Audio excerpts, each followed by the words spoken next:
National coverage, जो कहेंगे सच कहेंगे।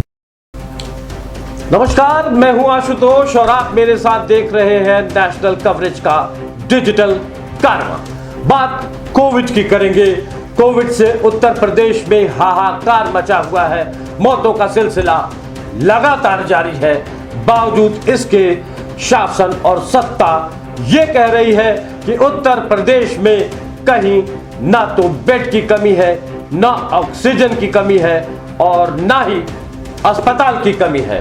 खैर, ये तो रही बात शासन की और उत्तर प्रदेश के मुख्यमंत्री योगी आदित्यनाथ की, लेकिन जमीनी हकीकत में अभी हमने पड़ताल की थी ऑपरेशन ऑक्सीजन के तहत, तो पता ये चला था कि मरीज दर दर भटक रहे हैं एक एक ऑक्सीजन का सिलेंडर लेने के लिए।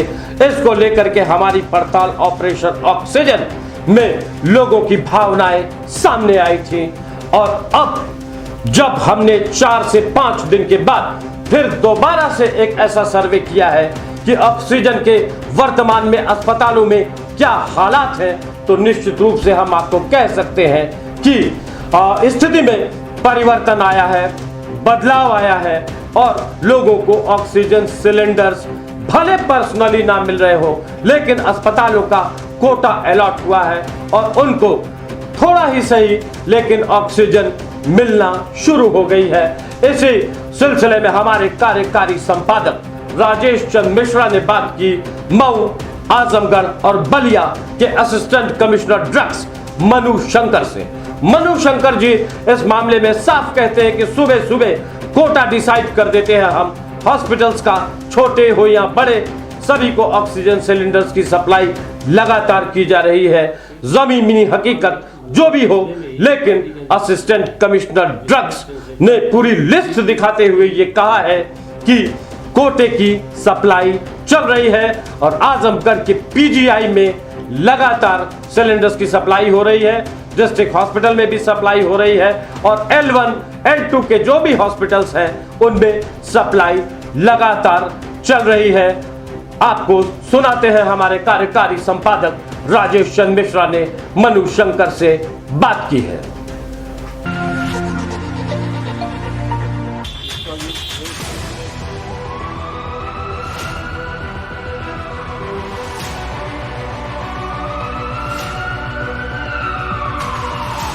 कश्मीर से कन्याकुमारी तक और गुजरात से लेकर आसाम तक अगर इस समय देश में मीडिया की सुर्खियों की बात करें तो हर समाचार चैनल और अखबार के प्रथम पन्नों पर ऑक्सीजन की खबरें पटी पड़ी हैं कि ऑक्सीजन की कमी है। प्राणवायु की इस किल्लत ने वैसे इस महामारी में आग में थोड़ा घी का काम एक तरह से कर दिया है। ऐसे में जो सबसे बड़ी जिम्मेदारी होती है वो प्रशासन पर है और ख़ासकर इस विभाग से, जो मेडिकल विभाग है उसके ऊपर आ जाती है कि कैसे सुचारू ढंग से सारे अस्पतालों को मिल सके ऑक्सीजन और क्या ये पूरी प्रक्रिया है। तो इस पूरे मसले पर थोड़ा विस्तार से बात करने के लिए, हालांकि व्यस्तता का वक्त है, बावजूद इसके हमारे साथ हैं सहायक आयुक्त औषधि मनु शंकर साहब हैं और उनसे जानेंगे एक तो कि ये ऑक्सीजन प्लांट्स जो हैं क्या, कितने वैरायटी की होती हैं, क्या है और क्या उनका ब्लूप्रिंट है, कैसे काम कर रही हैं और इस आजमगढ़ मंडल में कम से कम क्या खपत है और कैसे वो इसको मैनेज कर रहे हैं। मनु साहब, सबसे पहले तो आपका स्वागत है और मैं जान रहा हूँ कि ये बिल्कुल आपके लिए एक मिनट भी खाली होने का वक्त नहीं है। एक बस संक्षेप में कुछ जानना चाहेंगे कि जो ऑक्सीजन प्लांट्स होते हैं इसको लेकर इतनी पूरी बात हो रही है, तो कितने प्रकार की ये होती हैं, क्या इनका फंक्शनल है और आजमगढ़ मंडल में कितनी इस प्रकार के प्लांट है और क्या उपलब्धता है उनकी? जी ज़रूर, मैं मनु शंकर, सहायक आयुक्त औषधि, आजमगढ़ मंडल, आजमगढ़। आपको मैं बताना चाहूँगा ऑक्सीजन जो होता है ये प्राणवायु है ही है और ये 3 प्रकार के हमारे इसके प्लांट होते हैं। सबसे छोटा प्लांट इसका ऑक्सीजन जनरेटर होता है, जो हॉस्पिटल, प्राइवेट सेक्टर के हॉस्पिटल होते हैं या गवर्नमेंट सेक्टर के भी हॉस्पिटल होते हैं, तो उसके अंदर अपना एक जनरेटर लगाया जाता है जो एयर से सेपरेट करके ऑक्सीजन प्रोड्यूस करता है। इसी का एक बड़ा रूप होता है जिसको एयर सेपरेटर यूनिट बोलते हैं। वो उसकी अलग अलग भिन्न भिन्न प्रकार की कैपेसिटी होती है। जैसे हमारे यहाँ जनपद मऊ में एक ऐसा प्लांट है जो एयर सेपरेटर यूनिट है और उसकी 650 से 750 लीटर 650 से 750 सिलेंडर पर डे की कैपेसिटी बनाने की है। इसका प्रोसेस ये होता है, ये एयर से, एटमॉस्फेयर से एयर को सक्शन करता है, फिर उसको लिक्विड ऑक्सीजन में बदल के वेपराइजर के माध्यम से इसको ऑक्सीजन में कन्वर्ट करके सिलेंडर में भरा जाता है। और ये बिल्कुल वही ऑक्सीजन उसी प्रकार से होती है जैसे लिक्विड मेडिकल ऑक्सीजन से हम ऑक्सीजन बनाते हैं। तो जैसे अभी का परिवेश है, अभी इसमें LMO का बहुत शॉर्टेज हो गया, पूरे देश में लिक्विड मेडिकल ऑक्सीजन का हाहाकार मचा हुआ है, क्योंकि लिक्विड मेडिकल ऑक्सीजन से ही ऑक्सीजन के सिलेंडर भरे जाते हैं। जब हमारे पास रॉ मटेरियल ही नहीं होगा तो हम ऑक्सीजन के सिलेंडर कहाँ से भरेंगे। तब इस तरह की जो यूनिट होती हैं, सेपरेटर यूनिट होती हैं, वो हमारे लिए बहुत सहायक सिद्ध होती हैं। इसी प्रकार जैसे यहाँ पे काफ़ी क्राइसिस हो गई थी एक दिन, तो हमें मऊ प्लांट से पूरे अपने डिवीज़न को चलाना पड़ा था, लेकिन हमारे प्रशासन ने, हमारे DM साहब, हमारे कमिश्नर साहब ने लग के LMO का यहाँ पे प्रबंध किया और हमने दोनों प्लांट अपने दिन रात चलाए, जिससे खपत हमने पूरी की। आजमगढ़ मंडल की बात करें तो यहाँ कितना कंजम्पशन है इस समय, खासकर इस पेंडेमिक में, तीनों जिलों में, आजमगढ़, मऊ और बलिया में, और कैसे आपूर्ति उसकी कर रहे हैं, कहाँ कहाँ? अभी हमारे यहाँ जैसे तीनों ही जनपदों में कोविड के भी कुछ हॉस्पिटल्स बना दिए गए हैं, लेकिन हमारे पास सबसे बड़ा जो सेंटर है गवर्नमेंट मेडिकल कॉलेज चक्रपाणपुर आजमगढ़ में है। वहाँ पे हमारे पर डे की कैपेसिटी अभी 550 सिलेंडर के आसपास आ रही है, जिसमें अभी 200 बेड हैं। हम कोशिश जल्दी कर रहे हैं, DM साहब से बात हुई थी, शायद इसको 200 से 300 बेड करने जा रहे हैं, तब हमारी ऑक्सीजन की खपत और डिमांड बढ़ जाएगी। लेकिन अभी हमारा 500 सिलेंडर डेली का वहाँ पे जा रहा है, जिसमें हम कुछ मऊ प्लांट से ले रहे हैं, कुछ हम अपने आजमगढ़ प्लांट से ले रहे हैं। साथ ही मऊ प्लांट के ऊपर बलिया का भी भार है, और पूरे मऊ में जितने भी सरकारी अस्पताल हैं और प्राइवेट हॉस्पिटल हैं, जिसमें कुछ कोविड हॉस्पिटल भी बनाए गए हैं, पूरा भार उसी मऊ प्लांट पर है। अगर संख्या में बता सकें, अगर याद हो आपको, कि कितनी संख्या किन किन जिलों में, इन तीनों जिलों में?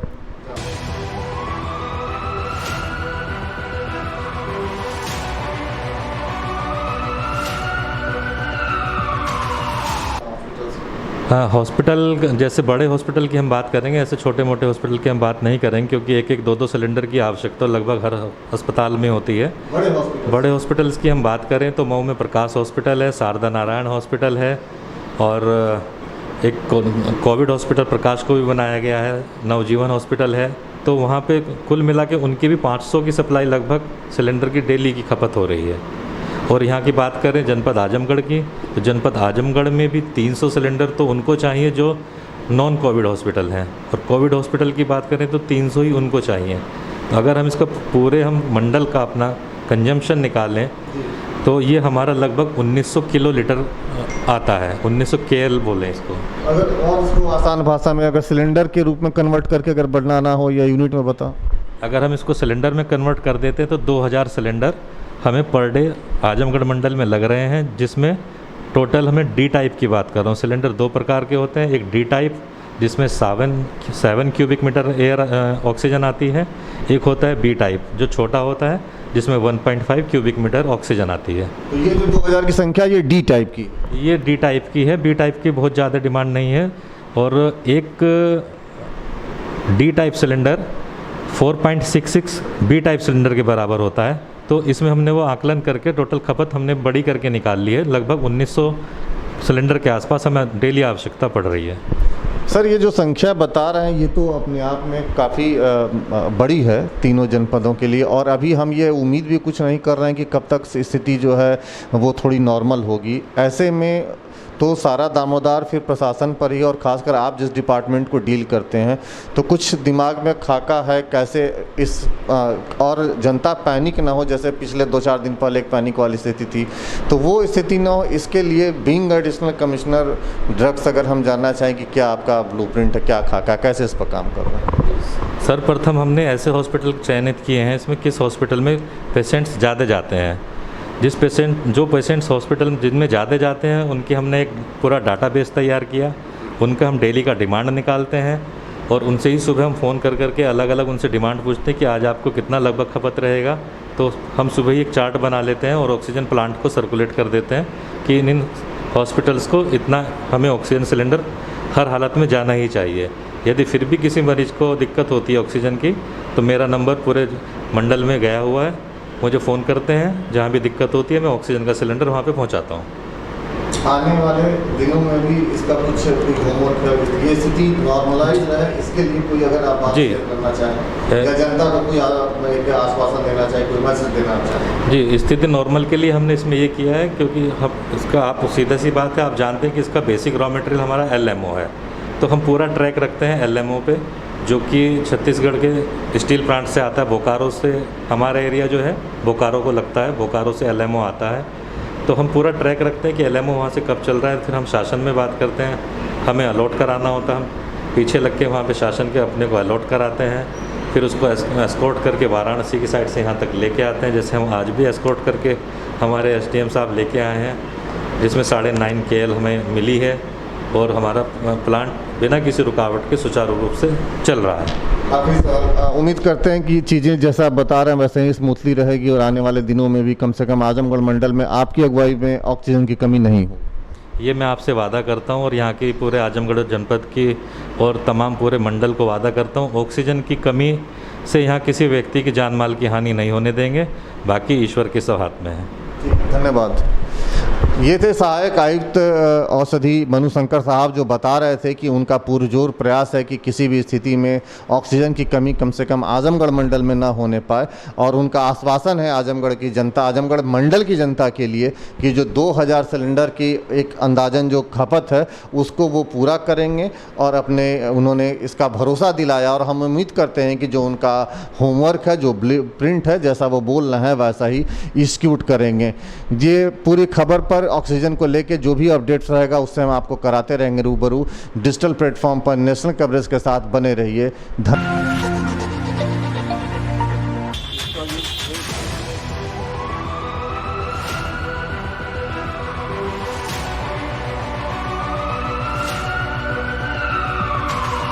खबर पसंद आए तो चैनल को सब्सक्राइब करें और घंटी का बटन दबाकर ऑल बटन पर सेलेक्ट करें, जिससे पाएं हर खबर की नोटिफिकेशन सबसे पहले। साथ ही देखें अपनी मनपसंद खबरें।